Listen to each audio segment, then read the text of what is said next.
Vous levez vos premiers fonds deux manières pour ce faire. Le BSR, qui permet de repousser la négociation du pacte, et l'augmentation de capital sur laquelle on va se concentrer aujourd'hui. L'augmentation de capital, elle a plusieurs fonctions. Tout d'abord, évidemment, faire rentrer de l'argent frais au sein de la société pour vous permettre de continuer à vous développer. Mais aussi, elle vous permet de faire levier auprès d'institutions bancaires, de subventionneurs qui vont vous permettre d'acquérir un certain nombre de fonds propres et donc de pouvoir répondre aux critères qui vous seront posés par ces institutions. Ce n'est pas la seule levée que vous ferez et donc il faut penser à conserver son capital. Les bonnes pratiques, évidemment, elles sont de bien déterminer sa valorisation au plus juste possible par rapport à vos besoins et au plus juste possible par rapport au marché. Imaginez que vous cédiez votre société 100 millions d'euros, les 5% que vous avez cédés comptent 50 000 euros au début de la vie de la société, en réalité, à ce moment-là, il vaudront 5 millions. C'est la richesse principale.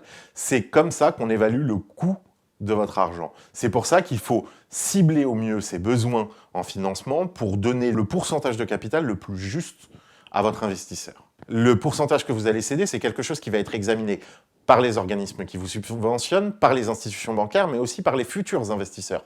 Il est donc important de le cibler au mieux. Vous vous associez avec un financeur, un investisseur, une société, pourquoi pas partenaire.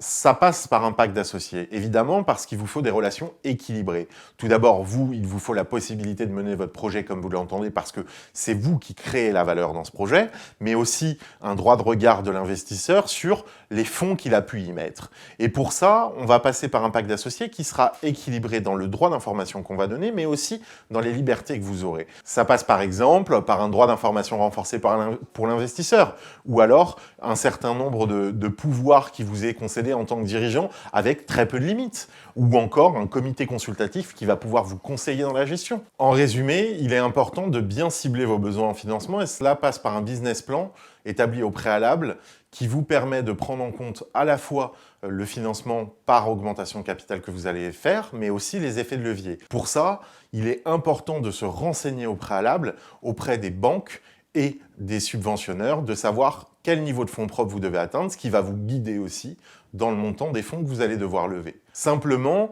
il faut bien cibler ses besoins parce que c'est une opération qui peut prendre un petit peu de temps et par conséquent, il faut pouvoir anticiper vos besoins en trésorerie.